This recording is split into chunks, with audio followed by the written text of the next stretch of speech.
Assalamualaikum warahmatullahi wabarakatuh. Alhamdulillah akhirnya kita dapat memulai kajian kita terhadap kitab Tafsir Jalalain dalam program 10 menit mengaji Tafsir Jalalain yang insya Allah akan setiap hari kita lakukan. Sebelum kita memulai kajian kita, mari kita bersama-sama membaca basmalah. Bismillahirrahmanirrahim. Semoga dengan bismillah ini kajian kita memberikan kebermanfaatan bagi kita dan menjadikan kita semakin baik. Amin. Sebelum kita mengkaji kitab Tafsir Jalalain, yang perlu kita ketahui bahwa Tafsir Jalalain merupakan salah satu kitab tafsir yang secara harfiah berarti tafsir dua jalal. Karena kitab ini dikarang oleh dua ulama yang bernama Jalal, yaitu Imam Jalaluddin Al-Mahali pada tahun 1459 dan kemudian dilanjutkan oleh muridnya yaitu Imam Jalaluddin Asyuti pada tahun 1505. Imam Jalaluddin Al-Mahali mengawali penulisan tafsir ini dari Al-Kahfi sampai An-Nas baru kemudian Al-Fatihah. Ternyata setelah sampai Al-Fatihah ini beliau tidak bisa melanjutkan karena dipanggil oleh Allah wafat dan kemudian barulah murid beliau yaitu Imam Jalaluddin Asyuti meneruskannya yaitu dari surat Al-Baqarah sampai surat Al-Isra. Dalam banyak penerbitan bahwa kitab ini ada Al-Fatihahnya di depan, ada yang di belakang. Tetapi dalam kajian kita ini kita akan mulai dari surat Al-Baqarah. Adapun sanad saya mengaji, ini perlu saya sampaikan karena mengaji itu perlu ada sanad. Yaitu saya pernah mengaji kepada beliau almarhum Al-Maghfurlah Romo Kiai Musyafa' Ruslan, yaitu pengasuh pondok pesantren Rodotul Muta'alimin Serangan Bonang Demak, Jawa Tengah. Mari kita mulai kajian kita terhadap kitab Tafsir Jalalain. Bismillahirrahmanirrahim. Qala ngendika sapa al-imamu imam, berkata siapa al-imamu imam Jalaluddin Asyuti yaitu Imam Jalaluddin Asyuti. Bismillahi kelawan nyebut asmani Gusti Allah, dengan menyebut nama Allah Ar-Rahmani yaitu zat kang paring welas asih ing dalam donya lan akhirat, zat yang memberikan rahmat di dunia dan akhirat, Ar-Rahimi tur paring welas asih ing dalam akhirat bloko, zat yang memberikan rahmat di akhirat. Ini menurut kalau tidak salah guru saya dulu, kiai saya dulu mengatakan bahwa ing dalem donya lan akhirat itu artinya Allah tidak membedakan makhluknya di dalam memberikan rahmat. Artinya Allah tidak membedakan apakah kemudian orang ini beriman atau tidak, Allah akan memberikan rahmat. Allah apakah ini manusia, hewan, binatang dan makhluk lain, Allah akan memberikan rahmat. Artinya Ar-Rahman ini melingkupi setiap makhluknya tanpa membeda-bedakan. Disinilah kemudian kalau kemudian kita melihat ada orang nggak pernah beribadah tetapi rizkinya lancar, perlu kita ingat bahwa Allah memiliki Ar-Rahman. Berbeda dengan Ar-Rahim. Ar-Rahim itu ing dalam akhirat bloko. Artinya kasih sayang Allah hanya akan diberikan kepada orang-orang beriman, orang-orang bertakwa nanti di akhirat sebagai balasan dari amal yang dilakukan di dunia. Alhamdulillah utawi sekabehane puji iku lillahi kagungane Gusti Allah. Hamdan kelawan pujian muafian kang nyocoki, kang nuhoni, kang bandingi lini amihi marang nikmat-nikmate Gusti Allah. Mukafian tegese madani. Kang madani limajidihi marang tambane Allah ing ni'am. Wassalatu lan utawi rahmat takzim, sholawat wassalamu lan keselamatan ala sayyidina muga tetep ing atase junjungan kita Muhammadin yaitu Kanjeng Nabi Muhammad wa alihi lan keluargane Kanjeng Nabi Muhammad wa sahbihi lan sahabate Kanjeng Nabi Muhammad wa junudihi lan balane Kanjeng Nabi Muhammad ay al mukminun. Hadza utawi iki ma iku kitab istaddat kang banget kang sungguh ilahi marang ma apa hajatur rohibina kebutuhane orang-orang cinta fi takmilati tafsiril Qur'ani ing dalem nyempurnaake tafsir Al-Qur'anul Karim Al-Karimi kang mulya alladzi allafa kang wis nganggit kang wis ngarang hu ing alladzi sinten al-imamu imam al-muhaqqiqu yaitu kang ahli tahqiq, ahli menyatakan masalah beserta dalilnya. Jalaluddin Ibnu Ahmad Al-Mahalli Asy-Syafi'i rahimahumullah.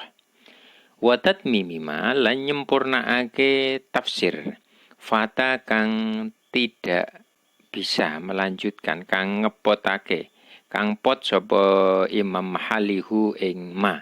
Wa huwa hale utawi ma min awali suratil Baqarati iku saking awali surat Baqarah ila akhiril Isra'i marang akhire surat Al-Isra.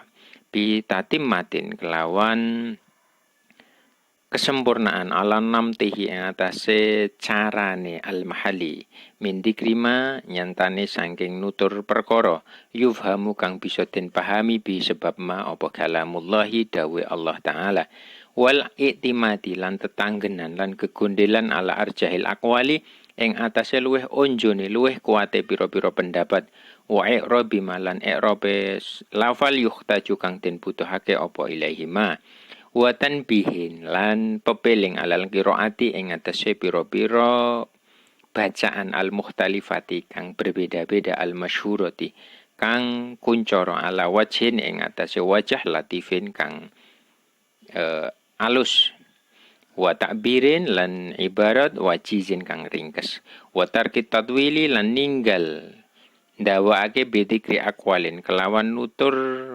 perkataan pendapat khairi mardiyatin kang ora den ridhoni wa aribalan pira-pira i'rab mahaluha kang utawi panggonane arif kutubul arabiyati iku ing dalem kitab-kitab bangsa Arab.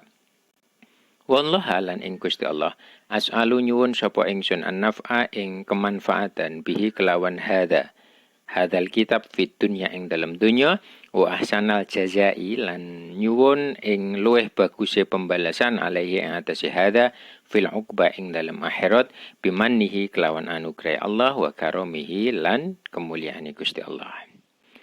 Di sini musannaf mengawali muqaddimahnya dengan bismillah, alhamdulillah dan sholawat.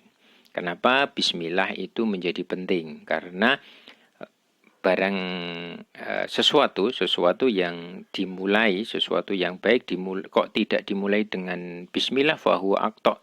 Katanya fahuwa aqta itu akan terputus barokahnya. Makanya setiap ulama ketika mengawalinya itu dengan bismillah dan kemudian dilanjutkan alhamdulillah. Karena apa? Karena Allah begitu baiknya memberikan nikmat kepada kita. Bahkan tidak hanya nikmat-nikmat yang primer tetapi juga nikmat-nikmat yang tersier. Dan juga kemudian selanjutnya pasti diteruskan dengan sholawat kepada Nabi. Karena apa? Nabilah yang kemudian menuntun kita, mengajarkan kita bagaimana cara menyembah Allah Subhanahu wa taala. Di sini kemudian memberikan pelajaran bagi kita untuk memulai sesuatu yang besar. Jangan lupa kita membaca bismillah, alhamdulillah dan sholawat. Kitab ini merupakan kitab yang ditunggu-tunggu oleh orang yang rindu akan akan tafsirnya Imam Ahmad Al-Mahalli. Karena apa?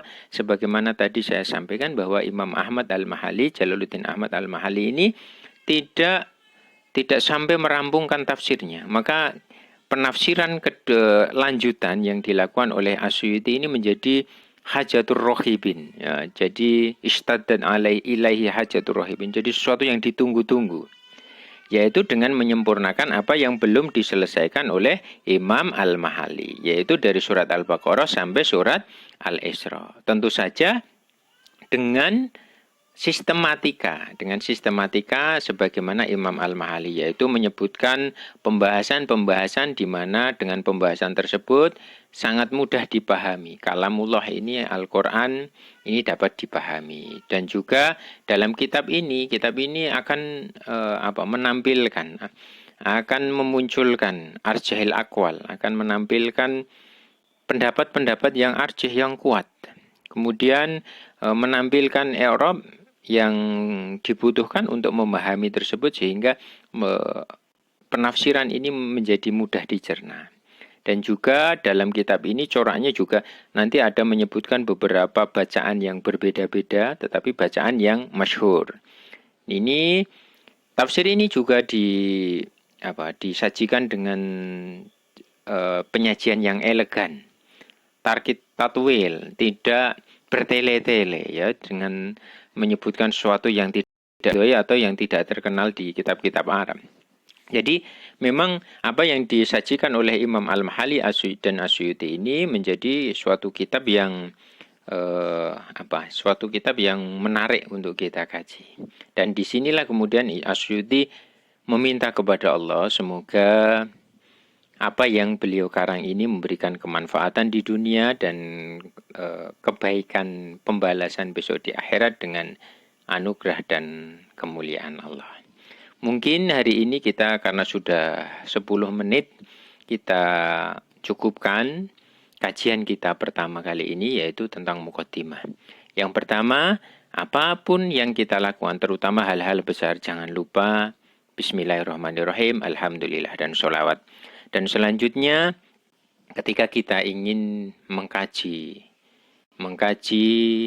tafsir dari kalam Allah, maka salah satu yang perlu kita kaji adalah kitab ini yang disajikan oleh beliau Imam Suyuti dan Imam Al-Mahali. Semoga nanti kita dapat istiqomah di dalam mempelajari kitab ini dan semoga kita diberi kekuatan untuk mengkajinya.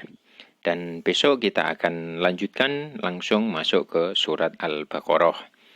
Dan perlu saya sampaikan, karena ini mumpung masih awal, jika ini mungkin bermanfaat, silahkan di-share atau di-subscribe agar nanti kita bisa sama-sama mengkaji kitab ini. Demikian yang dapat saya sampaikan. Wallahu a'lam bishawab, wallahul muwaffiq ila aqwamit thoriq. Wassalamualaikum warahmatullahi wabarakatuh.